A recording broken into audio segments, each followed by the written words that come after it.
Assalamualaikum warahmatullahi wabarakatuh. Perkenalkan, kami dari mahasiswa Magister Aplikasi Publik S2 Universitas Kediri. Untuk memenuhi tugas mata kuliah kebijakan publik dan aplikasi, kami akan mencoba membawakan podcast kebijakan pemerintah pencegahan dan penanggulangan COVID-19 pada saat Nataru. Sebelumnya kami perkenalkan, saya nanti sebagai host dalam podcast ini, Ulil Muammar, dan bersama saya narasumber yang pertama ada Pak Endi Eko Wahyudi dan juga Ibu Khoriatul Latifah.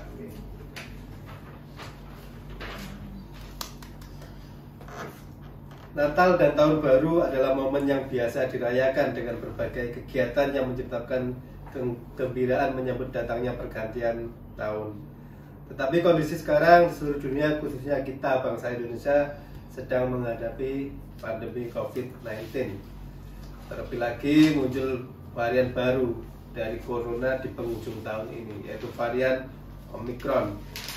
Tentunya pemerintah tidak ingin kecolongan lagi sampai muncul lonjakan angka konfirmasi COVID seperti periode pertengahan tahun yang lalu.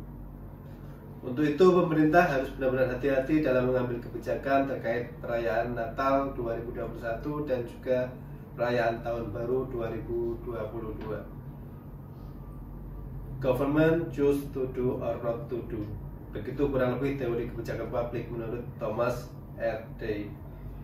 Yang artinya kebijakan publik tidak hanya berupa apa yang dilakukan pemerintah, tetapi juga apa yang tidak dikerjakan oleh pemerintah. Karena kedua-duanya sama-sama membutuhkan alasan yang harus dipertanggungjawabkan. Kembali ke tema kebijakan pemerintah di masa Nataru. Di studio kita sudah hadir dua narasumber, nanti akan mengulas tentang kebijakan pemerintah ini. Terkait kebijakan pemerintah di masa Nataru, pemerintah di sini terlihat sangat begitu berhati-hati mengambil kebijakan. Sempat sudah keluar Imendagri nomor 62, kemudian diperbarui dengan Imendagri 66. Sebenarnya menurut Anda ini fenomena apa atau bagaimana terkait kebijakan publik ini? Nah, untuk yang pertama saya ingin mendengar dari ulasan dari Bu Khori tentang kebijakan pemerintah ini. Terima kasih sebelumnya. Untuk menurut saya ada beberapa pertimbangan pemerintah mengubah kebijakan atau memperbarui Imendagri 62 menjadi Imendagri 66. Yang pertama adalah membangun persepsi positif. Maksudnya itu kalau yang Imendagri 62 gitu.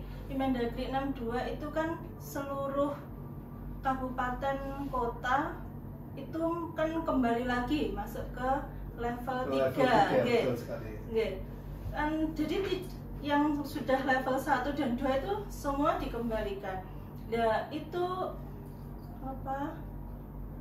Dari situ itu di masyarakat pasti kenapa kok kembali lagi di level 3? Itu meningkatkan kecemasan gitu.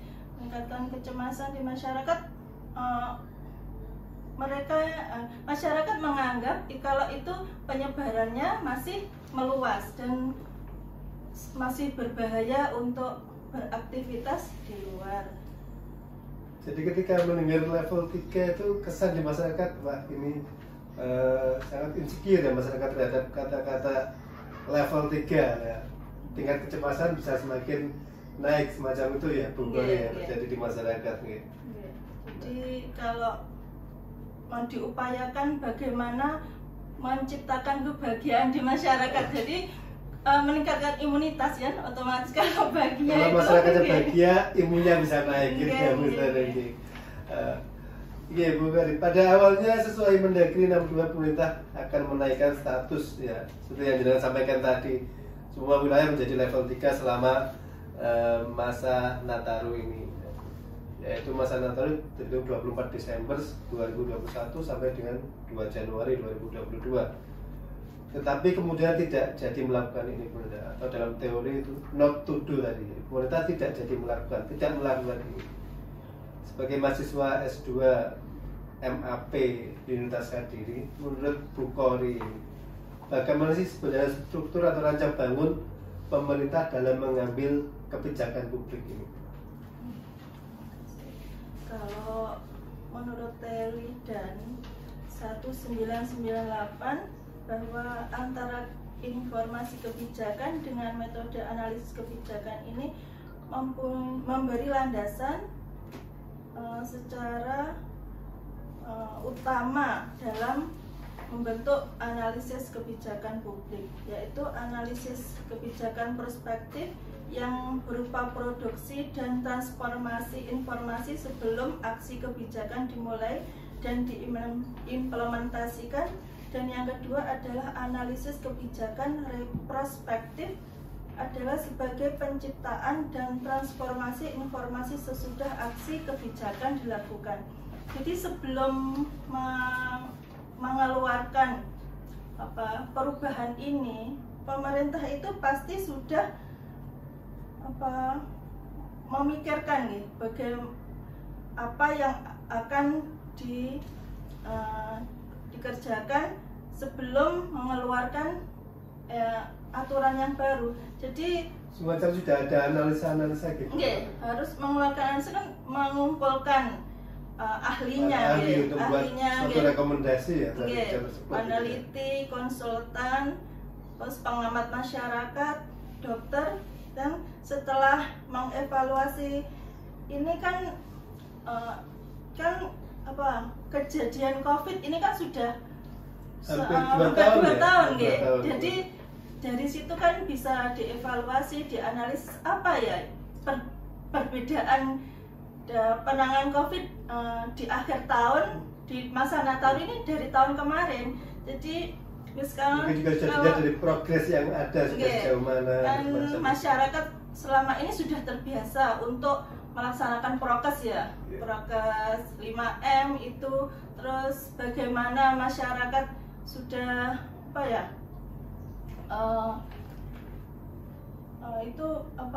mengikuti program vaksinasi itu, terus yang dan juga jadi tolak ukur ya pengendalian penyebaran COVID dan juga progres vaksinasi di masyarakat sudah jauh. Yang sudah berapa persen yang diperoleh itu jadi 65% ke atas itu mungkin dianggap cukup aman terus laju kasus COVID-nya juga sangat menurun perharinya. Sekarang secara nasional kurang dari 400 itu sudah sangat membaik dari evaluasi. Jadi mungkin bisa saya simpulkan begini, kenapa harus sampai disusul dengan Mendagri yang baru, atau bahasanya dianulir yang kebijakan yang sudah pernah dikeluarkan. Jadi benar ada prinsip kehati-hatian yang berdasarkan juga dari progres pengendalian COVID sampai sejauh ini, dan juga progres vaksinasi sudah hampir cakupannya luar biasa, sudah rata-rata di atas 60%, bahkan beberapa daerah sudah hampir 100%. Jadi mungkin kenapa harus dianulir diganti dengan kebijakan yang baru, mungkin analisa pengendalian, dan juga yang terpenting adalah memperhatikan juga tingkat pemenuhan rasa keadilan bagi masyarakat. Mungkin semacam itu Bu Kori ya. Karena pada saat pelaksanaan, misalkan jadi dilaksanakan PPKM level 3 itu sangat berpengaruh di berbagai sektor. Di segala sektor. Jadi ekonomi pada saat sudah diumumkan itu saja harga-harga sudah melambung, langsung terkoreksi naik ya harga di pasaran gitu. Oke, terima kasih Bu Kori. Nah, untuk selanjutnya ini saya bergeser ke Pak Endi ini. Pak Endi, akhirnya pemerintah mengambil kebijakan menerapkan sesuai dengan Mendagri 66 yang secara esensi kayaknya agak lebih longgar ya dari Mendagri 62 itu. Nah, apa sih sebenarnya perbedaan yang mendasar dari dua kebijakan pemerintah ini, baik Mendagri 62 maupun Mendagri 66? Gimana Pak Hendy? Memang ada yang mendasar, tapi secara umum antara Mendagri nomor 2, nomor 62 ya? 62, terus kemudian kan 66, dengan 66 itu hampir sama. Yang salah satunya yaitu ya mengaktifkan Satgas Covid di berbagai tingkatan, baik itu dari tingkat RT, RW, desa, kemudian kecamatan dan seterusnya. Yang krusial dalam itu adalah yang mana dalam surat edaran atau instruksi Mendagri nomor 62 itu disampaikan, diamanatkan bahwa pada tanggal 24 Desember 2021 sampai dengan 2 Januari 2022 itu di semua wilayah di Negara Kesatuan Republik Indonesia itu akan diberlakukan PPKM level 3. Ya. Yang mana dalam PPKM level 3 itu jelas tempat wisata tidak boleh dibuka.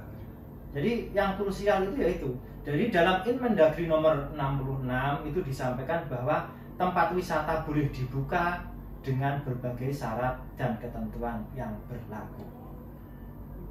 Di sini pemerintah mengganti ataupun dengan Inmendagri nomor 66 itu, yang mana di sini pemerintah tidak ingin istilahnya itu masyarakat yang memang seharusnya itu menikmati masa-masa tahun baru dan sebagainya itu waktunya itu tidak bisa dilaksanakan. Jadi di sini pemerintah mengambil kebijakan yang mana kebijakan itu memang sudah direncanakan atau sudah dimusyawarahkan oleh pemangku yang menyampaikan terkait dengan itu, yang mana pada masa PPKM level 3 itu banyak sekali apa istilahnya aturan-aturan yang mana pada masa sekarang itu seharusnya itu sudah tidak berlaku, tidak relevan, karena untuk Kabupaten Tulungagung wilayah kami itu kalau tidak salah 2 hari ini sudah tidak ada yang terpapar, alhamdulillah. Jadi di sini seperti yang Mas Roshan disampaikan bahwa prinsip keadilan, yang mana di salah satu sisi pemerintah juga dengan berbagai upaya COVID-19 itu supaya usai, tapi di sisi lain masyarakat yang seharusnya itu pada masa tahun baru bisa menikmati suasana tahun baru, dan juga masyarakat yang pada masa-masa itu ada keuntungan dengan bekerja, dengan berjualan juga bisa melaksanakan kegiatannya. Jadi sini antara di sisi kesehatan berjalan, di sisi ekonomi juga bisa berjalan. Jadi ada keimbangan dari dua belah itu. Oke, terima kasih Pak Andi. Di sektor kegiatan masyarakat Pak Andi, dengan Inmendagri 66 ini, masyarakat diperkenankan bepergian, liburan, tempat-tempat liburan pun boleh dibuka dengan syarat ketentuan ya sesuai Inmendagri 66. Apakah ini tidak takut memunculkan resiko klaster-klaster baru Pak Andi? Jadi memang risiko itu tetap saja ada, tapi di sini dari Satgas Covid terkait, yaitu di sini ada rekan di Dinas Kesehatan, kemudian kepolisian, dan juga dari rekan-rekan TNI, Satgas tingkat kabupaten, terus kemudian Satpol PP, semua bersatu padu membentuk dalam satu tim, yang mana di tingkat kabupaten ada Satgas penanganan COVID tingkat kabupaten, Satgas penanganan COVID tingkat kecamatan, dan tingkat desa. Jadi terkait dengan kegiatan pada masa Nataru, yang mana di situ diamanatkan bahwa tempat wisata boleh dibuka dengan maksimal 75% dari kapasitas yang ada. Di situ mereka harus bekerja ekstra bagaimana mengimplementasikan apa yang ada dalam Inmendagri itu, Inmendagri nomor 66 terkait dengan 75%. Jadi terkait tempat wisata itu bisa saja menggunakan sistem buka tutup. Apabila dirasa kapasitas yang ada itu sudah mencukupi, maka Satgas Covid yang bertugas akan menutup tempat wisata sampai nanti bisa dikendalikan. Jadi yang perlu menjadi atensi ada pengoptimalan Satgas Covid sampai level terbawah gitu Pak. Betul. Jadi terkait dengan pengamanan tempat wisata, misalkan kalau di Kabupaten Tulungagung itu Pantai Gemah itu Satgas Desa pun sudah siap di sana, sudah terlatih untuk sudah terlatih. Kemudian kemarin dari tingkat kecamatan juga briefing kegiatan pengamanannya untuk Nataru itu bagaimana, tapi insya Allah kegiatan itu sudah terencana dengan baik. Oke, selanjutnya kita geser lagi ke Bu Kori ya. Bu Kori di sektor pendidikan juga sempat agak rame ini karena di SE session yang lama itu seakan-akan tanda kutip terabaikan ada libur semester yang memang momennya bertepatan di penghujung tahun juga sempat nggak jadi ada libur semester dan bagaimana. Tapi akhirnya disusuli dengan SE session yang baru terkait kegiatan di Natal dan Tahun Baru. Di situ disebutkan bahwa tetap ada libur dan juga rapot yang awalnya geser ke bulan Januari akhirnya kembali di bulan Desember. Ini menurut Bu Kori bagaimana ini? Kalau menurut saya sebagai ibu ya, sebagai ibu kalau kebetulan kan memang anak-anak itu setelah ujian ya, ujian akhir semester ya. Itu pas kebetulan sama kayak kita sedang UAS baru. Dia di masa masuki masa Nataru. Jadi apa itu? Mereka itu butuh refreshing, butuh refreshing belajar menyelesaikan tugas akhirnya ujiannya. Jadi karena emosional anak. Berarti ini pemerintah memenuhi rasa keadilan bagi para siswa atau peserta didik. Juga saya ikut seneng juga. Terus terang karena mengolah emosional anak itu. Yang paling tahu ibu-ibu emosional anak-anak gitu. Oke, terima kasih Bu Kori. Ini yang terakhir ini saya kembali ke Pak Hendi. Ini kita mengerucut ke sekup wilayah di Kabupaten Tulungagung. Apakah sudah ada langkah-langkah dari langkah yang sudah diambil oleh Pemkab Tulungagung terkait implementasi dari Imendagri 66 ini Pak Hendi?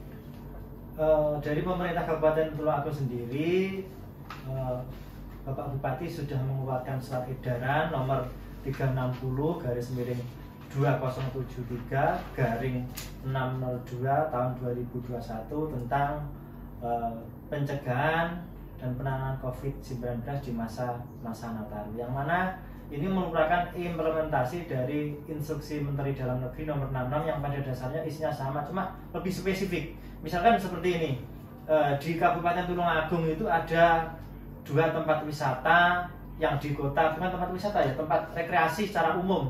Itu tempat biasa berkumpulnya massa ya. Itu yang pertama itu di alun-alun, kemudian itu di Gedung Olahraga Lembu Betong, yang mana lebih spesifik sini disampaikan dalam dalam surat edaran ini bahwa pada tanggal 31 Januari sampai dengan 31 Desember sampai dengan 2 Januari tempat wisata alun-alun sama gor tadi ditutup. Jadi yang lain-lain dalam ini istilah sama. Kemudian selain dari itu Bupati Tulungagung juga mengeluarkan surat edaran Bupati Tulungagung nomor 800/19/203/2021 yaitu tentang larangan cuti dan istilahnya bepergian bagi PNS atau pegawai BUMD di Kabupaten Tulungagung, yang mana dalam surat ini disampaikan bahwa cuti pada masa Natal dan Tahun Baru itu tidak diperkenankan kecuali yang memang krusial seperti cuti melahirkan dan sebagainya. Berarti memang sudah ada langkah konkret dari Pemkab Tulungagung implementasi Imendagri 66 sebagai langkah untuk pencegahan penyebaran COVID-19 di masa Nataru. Oke, di akhir statement ini Pak Andi, saya ingin ada closing statement dari panjenengan terkait kebijakan pemerintah ini, Pak. Di sini pemerintah pusat, pemerintah provinsi, pemerintah kabupaten dan juga di tingkat kecamatan itu yang mana kebijakan yang dikeluarkan atau disampaikan itu adalah untuk istilahnya itu adalah untuk kebersamaan, untuk kebahagiaan semuanya, untuk kesejahteraan semua. Walaupun mungkin dalam kebijakan itu penerapan ada 0 atau berapa persen yang mana itu merasa kurang pas atau merasa kurang puas atau tetapi dari segi asas manfaat apa yang dilakukan pemerintah adalah untuk kebaikan kita bersama. Apapun upaya pemerintah, misalkan saja terkait dengan apa itu yang paling baru itu adalah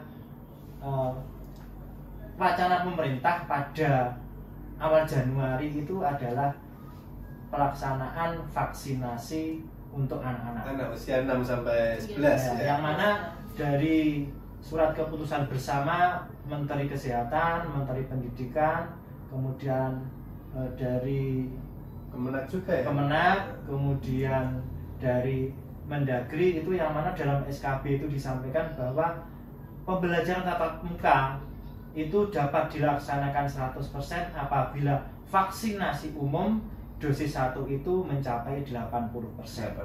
Jadi pada minggu depan ini pada awal Januari adalah pemberian vaksinasi bagi anak-anak sekolah dasar. Jadi itu merupakan upaya pemerintah untuk menumbuhkan herd immunity bagi masyarakat, bagi anak-anak agar aman dalam melaksanakan kegiatan mengajar jauh dari COVID-19 dan pandemi itu dapat usai. Oke. Selanjutnya saya ingin jadi closing dari Bu Fori ini, mewakili ibu-ibu ini. Seperti yang telah diungkapkan Pak Endi, bahwa semua perubahan dari Mendagri 62 ke Mendagri 66 tentang penanganan COVID-19 ini kan bersifat dinamis ya, karena sesuai dengan keadaan, jadi tidak berpatok lagi dari tahun yang kemarin. Selain untuk selain tetap menjaga prokes terus, tapi tetap perekonomian tetap bisa jalan. Sektor ekonomi, semua sektor yang berkaitan dengan berdampak dari aturan Mendagri 66 ini semua tetap bisa berjalan. Jadi ekonomi bisa membaik kembali, terus pariwisata juga bisa berjalan, pendidikan juga anak-anak tetap juga bisa bersekolah kembali di sekolah, sekolah. Bahagia dan saat sekolah tetap bahagia karena walaupun terus bersekolah di rumah terus-terusan. Oke, terima kasih Bu Kris. Jadi yang dapat saya simpulkan bahwa apapun kebijakan pemerintah tentunya sudah melalui analisa dan rekomendasi dari para ahli. Tentunya hal ini sebagai masyarakat harus kita yakini dan kita amalkan. Kita ikuti apa anjuran pemerintah, kita laksanakan sesuai dengan ketentuannya. Karena saya yakin kebijakan apapun yang diambil pemerintah pasti prinsip-prinsip yang dipegang adalah COVID tetap terkendali, keadilan untuk masyarakat ini terpenuhi, dan yang terakhir tentunya perekonomian tetap bisa berjalan. Mungkin itu yang kami bisa sampaikan tentang podcast singkat kebijakan pemerintah di masa liburan Nataru. Semoga bisa membawa manfaat dan menambah referensi keilmuan bagi siapapun yang melihat tayangan podcast kami ini. Demikian apa yang bisa kami sampaikan. Saya Udin Muammar, Pak Endi Bayuti, dan Bu Fori mengucapkan terima kasih, dan saya akhiri. Assalamualaikum warahmatullahi wabarakatuh. Waalaikumsalam warahmatullahi wabarakatuh.